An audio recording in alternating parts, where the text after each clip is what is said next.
Just because her pregnancy kept her from satisfying her husband, the queen offered her own cousin to the king. But even then, Anne still held on to a sliver of hope. She wished Henry would turn down the offer for the sake of their past, but in reality, she had overestimated her own position. The unfaithful Henry, upon seeing his cousin, readily accepted the arrangement. Anne pretended not to mind, but her heart was bleeding. After all, this was forced upon her. Not long after she became pregnant, Henry could no longer bear loneliness and turned his attention to a maid at her side. Anne didn't fail to try to solve the problem, but she couldn't change Henry's unfaithful nature. Even her own father advised her to be generous, because for a king, infidelity is quite reasonable and normal. He told Anne that rather than stopping Henry from finding a mistress, she should ensure that whoever he takes as a mistress is under her control. That's why Anne appeared so tolerant and introduced her cousin to her husband. Her plan wasn't wrong, but she underestimated Henry's fickleness. After spending just one night with her cousin, Henry quickly fell in love with another woman. Anne could no longer pretend her heart wasn't broken, but she was powerless to change anything. Now it no longer mattered that Henry was unfaithful.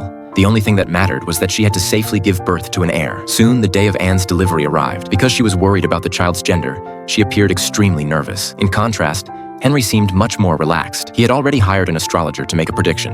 He had been told the child would definitely be a boy, but things didn't go as he wished. The baby born was only a girl. When Anne learned the child's gender, her heart instantly sank. She understood how much Henry desired a son. After all, his previous queen, Catherine, had been discarded precisely because she had not given him a son. Indeed, when Henry heard the news, the smile on his face froze. He reluctantly went in to see Anne, unable to hide the disappointment on his face. After giving Anne a few insincere words of comfort, he turned and left. He didn't even attend his daughter's christening, even though Anne had prepared herself mentally. When she saw Henry's coldness, she felt heartbroken. What made her even more desperate was that very night, Henry called her maid into his room and spent the night with her. Anne knew she couldn't just sit and wait for her downfall. So when Henry came to visit her, she took the initiative to invite him to her bed. But even so, Henry's eyes were fixed on the maid standing nearby. That's when she finally realized the danger she faced. She knew that only by giving birth to a son could she keep her position as queen. But as long as that maid was alive, winning back Henry's affection would be extremely difficult.